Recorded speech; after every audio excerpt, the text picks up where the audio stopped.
Hi there, this is Sean, the Honest Book Reviewer. In this video, we're looking back at July. How many books did I read? What genres were they? What are my top 3 books of the month? What are my least favourite books of the month? And how did that compare with January? Just on the genres. Do my reading habits change over time? That'll be interesting to look at. Let's get started.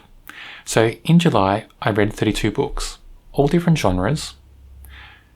I read a few thrillers because I was looking at the Goodreads top 12 thriller/mystery list they had, and that was based on their ratings, their comments, feedback on books for the first half of this year, 2022.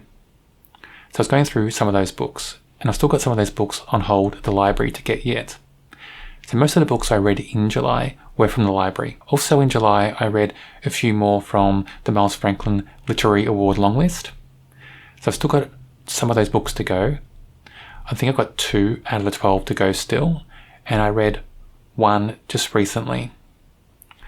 So from those long list books, some have been interesting, some have been pretty poor in my opinion. But I won't go through all the books that I read in July in this video. If you're interested in the books I read, I'll leave a list in the description of this video. Let's break down the 32 books by genre. The genre and number per genre are general fiction, 4 books, cozy mysteries or cozies, 5 books, thrillers, and that's thriller and suspense, 11 books, horrors, 5 books, crime or mystery, 5 books, fantasy or sci-fi, 2 books. So you can see in July, the majority of my books were thriller or suspense. And that may be because I'm trying to go through that Goodreads list, and also some of the thriller books just pique my interest.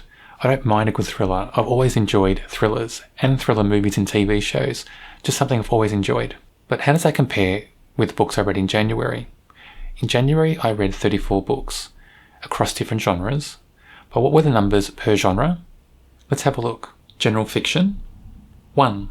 Cozy mysteries or cozies, 4. Thrillers, 6. Horrors, 4. Crime mystery, 3. Fantasy or sci-fi, 15.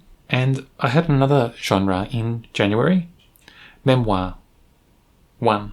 In January, the fantasy sci-fi count went up. I was reading quite a long-running series in the Star Trek universe, and they were books based on the Voyager characters, but after the Voyager TV show. And from memory, I think there were around 10 or so books in that series, and I've still got to read the last one. I was getting them all from the library, and the library had every one of them except for the last one, which did annoy me a little bit, but I'm determined to find that last book in the series. What were my 3 favourite books from July 2022?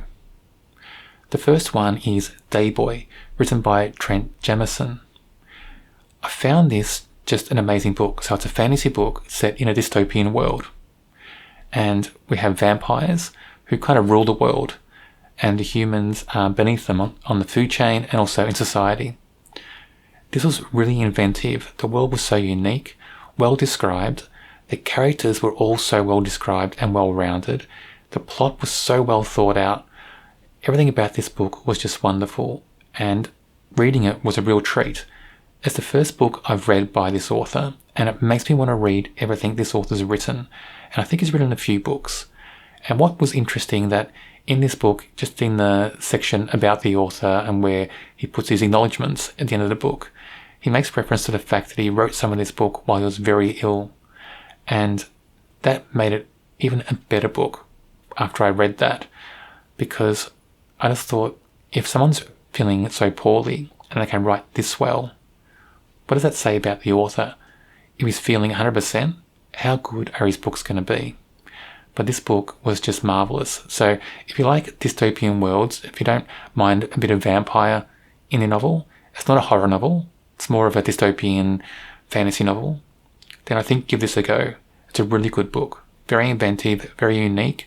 I think the world he created was just wonderful. Take Your Breath Away by Linwood Barclay was my second favourite book of the month. I thought this book was a great thriller. It was so well plotted, and it seemed so carefully plotted and planned. The characters are really good. It keeps you guessing, keeps you on the edge of your seat as well. This has just all the hallmarks of a perfect thriller. And it'd be a great movie or TV show. You know, some streaming service should really pick it up and make a series about it. They make series about other books that I don't think are as good. Linwood Barclay, I think, is a really good author, and I'm interested in reading all his books in his catalogue. In July, I read 2 of his books, and it's the first time I've read any of Linwood Barclay's books. And I'm just really interested in reading the whole back catalogue of Linwood Barclay. The Crossing Places by Ellie Griffiths is another favourite of July. This is the first book in a series, a crime mystery series, and it's the first book I've read by this author. I just thought this book was just wonderful. The mystery is really good. Just the whole atmosphere, the whole feeling in the book is so consistent all throughout. The character, the main character, is just wonderful, Bruce Galloway. And I love the way that it brings in history and archaeology into the book through the main character. And that plays an important role in the crime as well, the crime they're trying to solve, that mystery. I thought that was a great element and felt so unique and fresh into this book. And I just thought the way the characters were presented, the way they're written, the main character's observations and just her inner monologue sometimes, you know, just a bit sarcastic, a bit witty, a bit dry humour. I just love that in this character and in this book. It's a really good book. I do suggest this series to anybody who likes a good mystery, a good crime mystery. I'm going to read the rest of this series. I've just got to get my hands on them, but I'm looking forward to reading this series very much. Now for my 3 least favourite books of July 2022. The first is Portrait of a Thief by Grace D. Lee. I found this very disappointing, especially with the blurb promoting it as being this huge heist novel, you know, art heist. It's going to be full of action, full of tension, suspense. It's really not. The art heists play a very minor role in this book. It's all about the drama between the characters. And when they do have the scene about stealing something from a museum, it's just very poorly done, very poorly executed. It just doesn't make sense, doesn't seem real.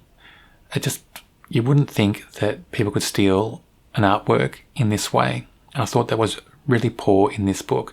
It just showed to me that the author maybe wasn't ready to write this story. It seemed half-baked, half-done. And it doesn't make me want to read anything else by this author. I think this is more a PR exercise. The PR team should be given the award, not the author. And I don't understand how this book gets such a high rating on Goodreads. It's really not how it's described. It's really not how it's promoted. And I thought it was a disappointing read. The Magpie Wing by Max Easton. Now this book is one of the 12 books on the Miles Franklin Literary Award longlist for 2022. I thought it was a disappointing read. The first part of it was great. The characters were really good, they seemed to fit, they were consistent. After that, it just seems to fall apart a bit. And the book feels very disjointed. It feels like a series of short stories that aren't really stitched together very well. And there are a lot of things going on in this book that are introduced, but never explored fully and never tied off at the end. So there's a lot of loose ends, a lot of things that are just forgotten about. And it just felt like it wasn't plotted or planned very well, that there were just all these small segments thrown together and try to make a book out of it. That's what I got the sense of when I read this. If the book had been based on the first part of the story, where the main characters were young in their childhood, if that had been the whole book, I think it would have been a really great read, a really top book. Unfortunately, the book's more about their adult years, their young adult years, and creeping into more 30, even to maybe 40-year-old, and I just found that disappointing through the whole book. Devoted by Dean Koontz is also one of my least favourite books of July 2022. Again, the blurb promised so much. And this is quite a new Dean Koontz book, I think maybe 2 or 3 years old. I just felt very disappointed by this book. It didn't seem well executed. The plot didn't seem that strong. The characters seemed a bit inconsistent and very poorly created, especially one of the main characters who's an autistic child. And I just didn't didn't know why Dean Koontz put in this plot that suddenly the boy turns non-autistic partway through the book. It just doesn't work like that. It just loses all sense of reality. It's not a good feeling as well. I mean, autism doesn't work like that. And this just seemed another book where Dean Koontz was having a rant about science, about new sciences that he doesn't believe in. And it seemed more about that. And I've noticed that happens in a lot of his newer books, that he has rants about certain things.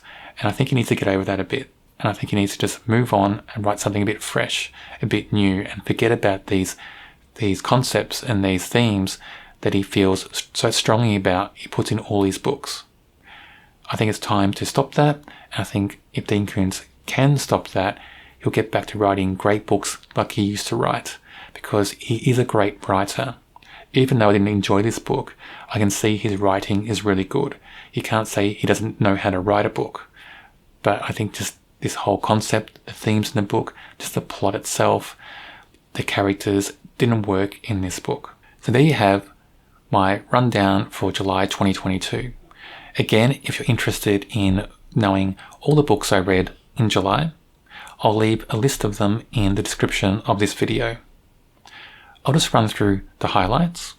So the top 3 books for July are Day Boy by Trent Jamieson, Take Your Breath Away by Linwood Barclay, and The Crossing Places by Ali Griffiths.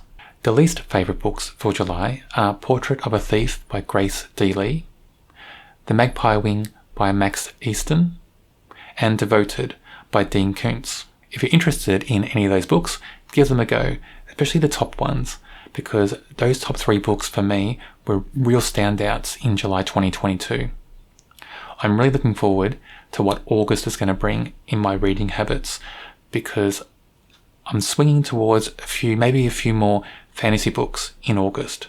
They're on my list. I'm getting some from the library.